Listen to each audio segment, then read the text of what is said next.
साथियों, आप सभी ने अभी हाल ही में चर्चा में आया हुआ एक प्यारा सा भजन सुना होगा और इस भजन को लगभग लाखों लोगों द्वारा अब तक देखा और सुना गया है और इसे इसकी जो चर्चा है वो पूरे देश में है, पूरी दुनिया में है।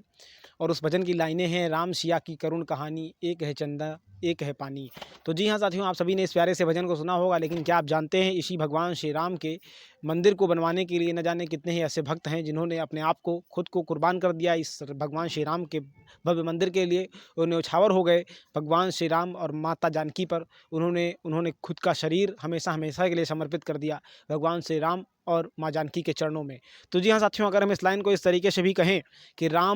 मंदिर की एक कहानी राम मंदिर की एक कहानी राम के भक्तों ने दे दी जवानी, तो भी गलत नहीं होगा, क्योंकि ऐसे न जाने कितने ही हज़ारों हज़ार भक्त हैं जिन्होंने खुद को जो है भगवान श्री राम के नाम पर न्यौछावर कर दिया है। ये लड़ाई पता नहीं कब से चली आ रही है। ऐसा कहा जाता है कि जब मंदिर नहीं बना था, मतलब इस यानी कि जब मंदिर टूटा था, उस समय से लेकर आज तक जो है हज़ारों भक्तों ने, हज़ारों राम के चाहने वालों ने खुद को जो है न्यौछावर कर दिया है, खुद को समर्पित कर दिया है भगवान श्री राम के नाम पर, भगवान श्री राम के मंदिर के लिए। और अंततः आज जब भगवान श्री राम का भव्य मंदिर जो है बनकर तैयार हो रहा है, तो निश्चित रूप से उनके अंतरात्मा को, उनके अंतर मन को शांति होगी और वो पारलौकिक जीवन में जहाँ भी होंगे वो निश्चित रूप से एक सुकून का एहसास जरूर कर रहे होंगे। तो जी हाँ साथियों, आज की चर्चा में हम आपको लिए चलते हैं पश्चिम बंगाल की राजधानी कोलकाता। ये उत्तर प्रदेश राज्य के अंतर्गत अयोध्या से जो अयोध्या शहर है, यानी कि भगवान श्री राम की जो प्राचीन राजधानी है, उससे लगभग इसकी दूरी जो है 1500 किलोमीटर की से भी ज़्यादा है। और इस 1500 किलोमीटर की दूरी के से भी भगवान श्री राम के प्रति जो जो रिश्ता है, जो पवित्र रिश्ता है, उसे निभाने के लिए लोग आए थे। और वो रिश्ता उन्होंने इस तरीके से निभाया कि आज वो इतिहास बन गए और अंततः उन्होंने अपने आप को न्यौछावर कर दिया, अपने आप को भगवान श्री राम के चरणों में इस तरीके से अर्पित कर दिया कि वो हमेशा के लिए राम के प्यारे हो गए। तो जी हाँ साथियों, हम आपको ले चलते हैं कलकत्ता। और कलकत्ता के अंतर्गत एक परिवार रहता था और उस परिवार के मुखिया का नाम था हीरा लाल कोठारी। और उनके दो पुत्र थे, जिसमें एक का नाम था शरद कोठारी और दूसरे का नाम था राम कुमार कोठारी। और ये वो दोनों बेटे थे जिन्होंने राम मंदिर का आंदोलन के दौरान सबसे पहली गोली खाई थी। तो जी हाँ साथियों, यानी राम मंदिर का जो आधुनिक आंदोलन हुआ, इसमें उन दोनों बेटों ने पहली गोली खाई हुई थी और उन्होंने अपने आप को जो है भगवान श्री राम के लिए आगे बढ़कर न्यौछावर कर दिया था। आज जो है जब वो मतलब जो है मंदिर बन रहा है, तो उसके बाद में उनको भी न्योता भेजा गया है। तो आज की चर्चा हम इसी वजह से उन पर रखने वाले हैं, किस तरीके से उन्होंने अपना संघर्ष किया और कैसे उन्होंने भगवान श्री राम के लिए पहली गोली खाकर इतिहास में नाम अमर कराया। तो चलिए जानते हैं कि उनकी कहानी क्या है और किस तरीके से उन्होंने अपने आप को राम के लिए हमेशा हमेशा के लिए अपने शरीर को दे दिया। तो साथियों, कलकत्ता के अंतर्गत जो परिवार है, उसके जो मुखिया हैं, उनका नाम है हीरा लाल कोठारी। और उनके दो बेटे थे, जिसमें एक का नाम शरद कोठारी था और दूसरे का नाम राम कुमार कोठारी था। ये दोनों ही बालक भगवान श्री राम के अनन्य भक्त थे, संघ की शाखाओं में जाते थे, संघ के जो गुरु थे उनके शिष्य थे। और वहीं से इनके अंदर एक धर्म की चेतना थी। और अंततः वो दौर आया जब लाल कृष्ण अडवाणी जैसे दिग्गज भारतीय जनता पार्टी के नेता ने राम मंदिर मुक्ति आंदोलन शुरू किया। और यह आंदोलन शुरू हुआ गुजरात के सोमनाथ मंदिर से। और वहाँ से ये यात्रा होते हुए धीरे धीरे निकल पड़ी और लोगों का जो जन समर्थन था वो धीरे धीरे प्राप्त होने लगा। और ये बात उठने लगी कि अब राम जन्मभूमि को मुक्त किया जाना चाहिए और वहाँ पर एक भव्य मंदिर बनना चाहिए। इस तरीके से ये जो लाल कृष्ण अडवाणी की जो आवाज़ थी, वो होते हुए गुजरात से होते हुए वो धीरे धीरे राजस्थान, मध्य प्रदेश, उत्तर प्रदेश, बिहार, बंगाल और अलग अलग राज्यों में पूरे देश। साथियों, इस तरीके से ये यात्रा थी, यानी लाल कृष्ण अडवाणी की ये यात्रा अलग अलग राज्यों से होते हुए वो जो है पहुँचती है बंगाल। यानी कि वो जो खबर थी वो धीरे धीरे बंगाल पहुंचती है और बंगाल के कलकत्ता में हीरा लाल कोठारी जी के घर में भी ये खबर पहुंच जाती है। और उनके यहाँ उनके जो दोनों बेटे थे, क्योंकि वो राष्ट्रीय सेवक संघ के स्वयं सेवक थे, तो उनके अंदर भगवान श्री राम के प्रति जो अनन्य आस्था थी, उसके चलते वो दोनों भी मन में प्रण बना लेते हैं, मन में ठान लेते हैं कि हम भी जाएंगे और वहाँ पर यानी कि 30 अक्टूबर को वहाँ पर पहुँच करके हम कार सेवा करेंगे। तो ये उनके अंदर कहीं ना कहीं ये भावना थी और उसी भावना के चलते वो दोनों घर से निकल पड़ते हैं, मतलब निकल पड़ने का प्लान बनाते हैं फ़िलहाल। और ये प्लान जो है वो अपने पिता को बताते हैं। पिता के मन में निराशा थी और निराशा इस वजह से थी क्योंकि उनकी पिता ने अगले महीने में, यानी वो उन्होंने जो है दिसंबर में अपनी बेटी की शादी का प्रण ले रखा था। और उन्होंने मतलब अपनी बेटी की जो शादी थी वो दिसंबर महीने में तय कर रखी थी। हीरालाल कोठारी के मन में मतलब जिन्होंने जब बेटों का फैसला सुना तो उनके मन में एक आशंका पैदा हुई कि कहीं कुछ अनहोनी न हो जाए। लेकिन अनहोनी की आशंका इस कदर नहीं थी कि उनके दोनों बेटे जो है वो वहाँ जा कर के उनके साथ कुछ ऐसा हो जाएगा जो जिसकी कल्पना उन्होंने सपने में नहीं की होगी। तो इस तरीके से वो जो है उन्होंने अपने मन में ये बात को रखा और उन्होंने बेटों से मतलब कहा कि बेटों, तुम्हारी बहन की अगले महीने शादी होनी है, उसके लिए कुछ जिम्मेदारी करो, तुम लोग अब युवा हो। क्योंकि वो दोनों की अगर हम उम्र की बात करें तो एक एक उनके जो यानी कि राम कुमार की उम्र जो थी वो 21 साल की थी और जो शरद जी थे उनकी उम्र जो थी वो सिर्फ 19 साल की थी। यानी अभी बालिग हुए ही थे और यूँ कहें कि उन्होंने भी सिर्फ जवानी में कदम रखा ही था। और उसी जो कहते हैं ना कि नई जवानी जो है वो ज़्यादा जो है हिलोरे मारती है और उसमें जोश का जो उद्भव होता है वो बहुत ज़्यादा होता है। शायद इसी वजह से उन दोनों बालकों के अंदर एक चेतना थी और उन्होंने मतलब जो है अपने पिता को ये फैसला बताया था। उन्होंने तय किया था कि वो जाएंगे ज़रूर, निर्णय चाहे भविष्य चाहे जो भी हो। तो इसी प्रण के साथ वो दोनों बालक जो है अपने पिता को उन्होंने मतलब ये बात बताई थी और इसके बाद में पिता ने अपनी आशंका के साथ सब कहा कि बेटा शादी है बहन की तुम्हारी, तुम अभी मत जाओ, रुक जाओ। और क्योंकि आने वाले समय में वहाँ पे बहुत सारे लोग होंगे, तुम अभी नए हो, अभी युवा हो और बिल्कुल अभी अभी तुमने जवानी की दहलीज पर कदम रखा है, बहन की तुम्हारी शादी होनी है, उसके लिए तुम्हें कुछ तैयारी करनी है। इस तरीके से पिता ने उन्हें समझाया। लेकिन अब बेटों का मन था तो पिता ने इस तरीके से रोका भी नहीं कि तुम्हें नहीं ही जाना है। माता का दोनों बालकों ने मतलब माता से भी पूछा तो माता ने कह दिया ठीक है जाओ और अपने समय से आ जाना, 2-4 दिन में मतलब आ जाना। और क्योंकि किसी को ये आशंका नहीं थी कि वहाँ जा कर के कुछ ऐसा हो जाएगा जो उनके लिए हमेशा के लिए दुखद होगा। बंगाल से लगभग जो अयोध्या है उसकी दूरी लगभग जो है 1500 किलोमीटर के आसपास बैठती है। तो इस तरीके से इस लिहाज से क्योंकि दूरी काफ़ी ज़्यादा थी, ट्रेनों का संचालन ट्रेनों से ही यात्रा होनी थी। तो और अगर आवाजाही और रुकने का टोटल टाइम लगभग 8 दिन का सफ़र था। तो माता ने सोचा कि बेटे हैं चलो 8 दिन में आ जाएंगे और इसके बाद में फिर अपना जिम्मेदारी संभालेंगे आके। तो इस तरीके से उन्होंने मतलब माँ ने इजाज़त दे दी और उन्होंने अपनी बहन, माँ के और पिताजी के पैर छुए और उसके बाद में वो दोनों भगवान श्री राम के लिए आपको खुद को समर्पित करने के लिए वहाँ से चल दिए।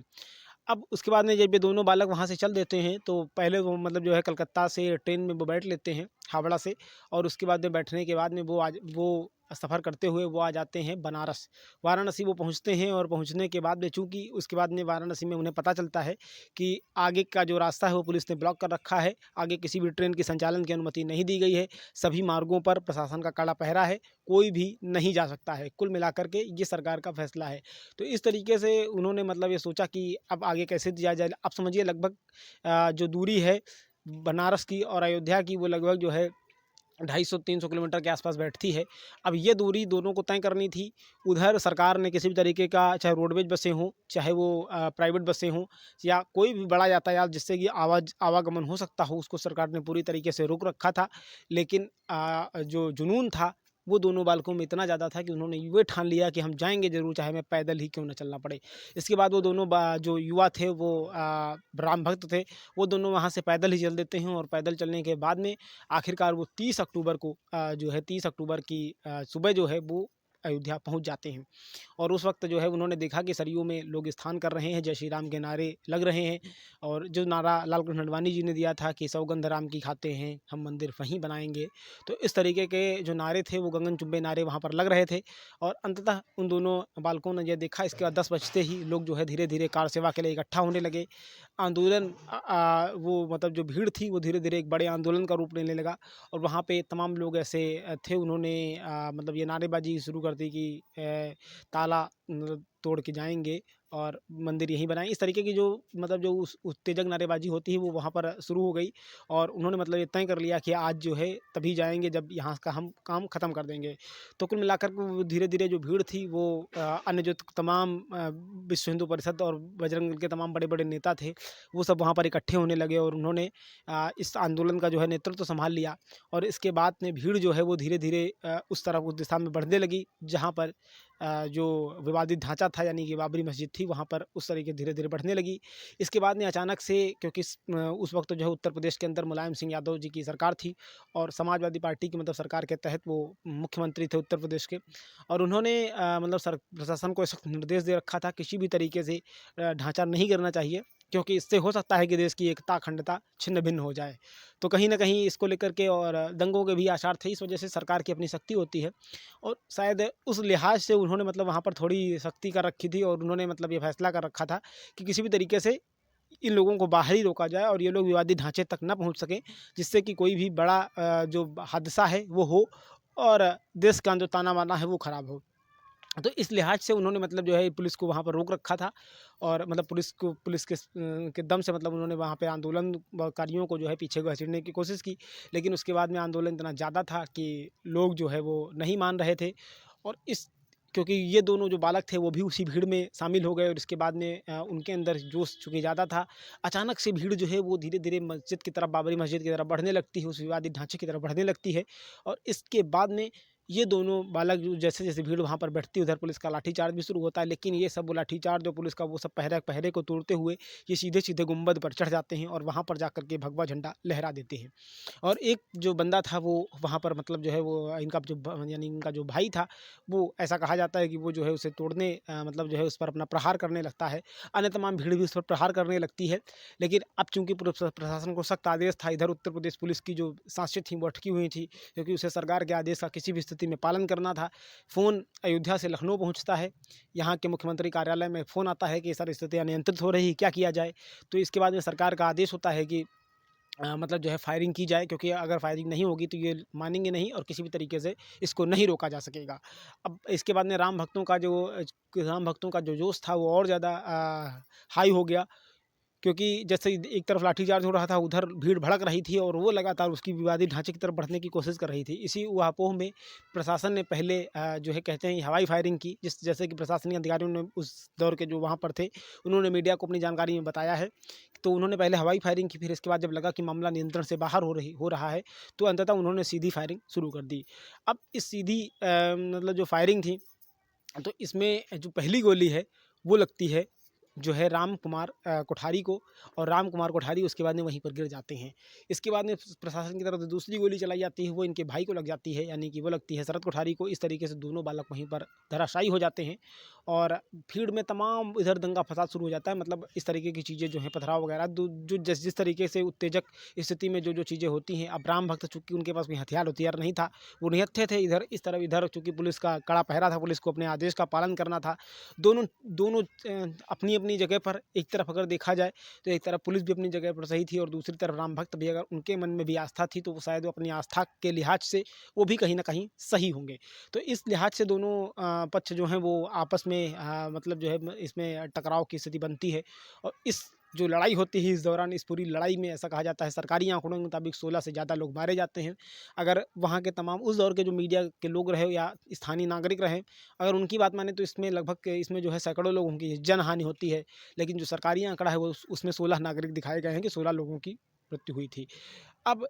चूँकि कोठारी बंधु जो दोनों वहाँ से आए हुए थे, इन इन दोनों का मतलब जो है इन दोनों का जैसे निधन होता है, ये खबर और तेज़ फैलती है, तो उसके बाद में आंदोलन और उग्र हो जाता है और इसके बाद में दिन भर पुलिस की कार्रवाई चलती है और तमाम झंझट के बाद आखिरकार पुलिस जो है इस पूरे के पूरे मामले को नियंत्रण करने में कामयाब हो जाती है। सीआरपीएफ वगैरह भी लगा दी गई थी और जो अर्धसैनिक बल थे वो भी इस कड़े पहरे में इस मतलब मोर्चा उन्होंने संभाल रखा था। इस पूरे के पूरे मामले में अंततः जो है तमाम लोग अपनी जानें देते हैं और इसी में चूँकि अस्पताल, हालाँकि कहा जाता है कि कोठारी बंधुओं को अस्पताल पहुँचाया जा रहा था, लेकिन तब तक वो जो है जब तक इन्हें ले जाया जाता तब तक इन्होंने दम तोड़ दिया था। इनकी मृत्यु के बारे में एक कहानी और भी है, चूँकि इन्होंने मतलब जो है पहले ऐसे शख्स थे, दोनों भाई ऐसे शख्स थे जिन्होंने जाकर के चढ़ कर के उस विवादित ढांचे पर, या यूँ कहें कि बाबरी पर चढ़ कर के अपना भगवा झंडा लहराया था। तो इस लिहाज से कहीं न कहीं इस वजह से तो भी ये पुलिस के जो इंस्पेक्टर थे उनके निशानों पर थे और अचानक ये जा कर के कहते हैं कि वहाँ से पुलिस से बचने के लिए इधर-उधर घरों में शरण ले लेते हैं, तो एक पुलिस इंस्पेक्टर इन्हें देख लेता है और इसके बाद में इन्हें जो है निकाल कर के वहाँ पर इनको मतलब जो है पहले राम कुमार को गोली मारता है और राम कुमार को अपने भाई को मरता देखकर छोटा भाई भी, यानी कि शरद भी सहन नहीं कर पाते हैं और इसके बाद मतलब जो शरद कोठारी, वो भी मैदान में आ जाते हैं और अंततः पुलिस का ये जो जवान था, इंस्पेक्टर था, वो उन्हें भी गोली मार देता है। तो इस तरीके से दोनों जो भाई थे वो भगवान श्री राम के लिए, अपने उस पवित्र ईश्वर के लिए, पवित्र सत्ता के लिए और अपने पवित्र आराध्य के लिए उस जो है अपने अपने शरीर को, अपनी जान माल को अपने गंवा देते हैं और हमेशा हमेशा के लिए इस दुनिया को अलविदा कह देते हैं। इसके बाद में पूरे देश के अंतर्गत उनकी मृत्यु के बाद में पूरे देश के अंदर शोक की लहर जो है वो उठती है, शोक की लहर हो जाती है। इधर जो है सरकार को अपना इस्तीफा देना पड़ता है, सरकार गिर जाती है और ये आंदोलन जो है वो धीरे-धीरे और बड़ा होता जाता है समय के साथ-साथ। इसके बाद में भारतीय जनता पार्टी जो है एक अस्थि कलश यात्रा निकालती है इन दोनों भाइयों का के जो है अस्थि कलश को लेकर के, और ये यात्रा जो है पूरे देश में हर गाँव-गाँव जाती है और वहाँ पर जाकर के कहीं न कहीं मतलब इसे जो है सबको सभी सभी के हर घर से मिट्टी ली जाती है और ये प्रण मतलब किया जाता है कि आने वाले समय में विश्व हिंदू परिषद ने चूँकि निकाला था, तो ये प्रण किया जाता है कि किसी भी हाल में जो है अब मंदिर बनेगा वहाँ पर, और उसको जो उस प्रण को जो है किसी भी तरीके से ये जो कुर्बानी है, यानी ये जो शहादत है कोठारी बंधुओं की, उसे ज़ाया नहीं होने देंगे और हम हर हाल में अयोध्या में भगवान श्री राम का भव्य मंदिर बना कर के रहेंगे। इसके बाद में ये यात्रा निकलती है, तब से लगातार जो है मतलब ये यात्रा कंप्लीट हो जाती है। ये जो शहीद बंधुओं की यात्रा थी, यानी कि ये जो अस्थि कलश यात्रा थी, इसे पूरे देश में घुमाने के बाद यानी कश्मीर से कन्याकुमारी तक, कच्छ से कामरूप तक इसे ले जाया जाता है। तमाम लोग इसमें मिट्टी डालते हैं और तमाम जो भगवान राम के भक्त थे वो प्रण करते हैं कि अब किसी भी हाल में मंदिर को बनाना है। फिर उसके बाद में जब 92 में भारतीय जनता पार्टी की सरकार बनती है, तो वहाँ पर आपने देखा ही है किस तरीके से फिर बाबरी विध्वंस होता है और उसके बाद में अलग-अलग जो तमाम इसके बाद से कोर्ट में मामला था, तमाम इस तरह के उतार-चढ़ाव आते हैं और इसके बाद में आता है नवंबर 2019, वहाँ तब जाकर के सुप्रीम कोर्ट का फैसला आता है और ये जगह मंदिर के लिए दे दी जाती है। और इसके बाद में 5 अगस्त साल 2020 को प्रधानमंत्री नरेंद्र मोदी अपने हाथों से भगवान श्री राम के मंदिर की जो है आधारशिला रखते हैं और अब वो मंदिर बनकर तैयार होने जा रहा है। फिलहाल ये थी पूरी कहानी, और इस लड़ाई में जिस तमाम ऐसे लोग थे, कोठारी बंधु और ऐसे तमाम लोग थे जिन्होंने अपनी शहादत दी है, तभी मैंने कहा था कि मतलब राम के भक्तों ने दे दी अपनी जवानी। तो राम भक्तों ने वाक़ई में अपनी जवानी दी है, तब जाकर के ये पवित्र दिन जो राम के भक्त हैं उनके लिए आ पाया है, तब जाकर के भव्य मंदिर अयोध्या में निर्माण हो रहा है और हो पाया है। तो इसके बाद में सरकार ने मतलब जो है अभी उनको जो है जब अभी उद्घाटन होना है तो उनको न्योता भेजा है और उनको उनके यानी कि जो उनकी बहन है पूर्णिमा कोठारी, उनको बुलाया गया है और उनसे कहा गया है कि आप इस कार्यक्रम में शामिल होइए, ताकि हम जो है इस मतलब जो मंदिर ट्रस्ट है आपकी गरिमा में उपस्थिति से कृतार्थ हो पाए। फिलहाल अयोध्या में एक जो सड़क है उसका नाम भी कोठारी बंधुओं के नाम पर ही किया गया है, उस पथ का नाम कोठारी पथ रख दिया गया है और मतलब जो है उनकी याद में सरकार ने कई अलग अलग फैसले लिए हैं और अलग-अलग चीज़ों को मतलब जो है सरकार ने उनकी याद में बनवाने का फैसला किया है। तो ये दोनों भाई थे जिन्होंने अपनी अल्प अवस्था में ही, यानी कि सिर्फ़ जवानी की दहलीज पर जैसे ही कदम रखा था, अभी तो वो जवान भी ठीक से नहीं हो पाए थे और उसके पहले ही उन्होंने राम के लिए खुद को न्यौछावर कर दिया। खुद को जो है अपने अपने भगवान श्री राम के चरणों में अर्पित कर दिया और खुद को समर्पित कर दिया उस परम सत्ता के लिए। तो साथियों, ये उनकी कहानी थी और उन्होंने मतलब जिस तरीके से त्याग और बलिदान के दम पर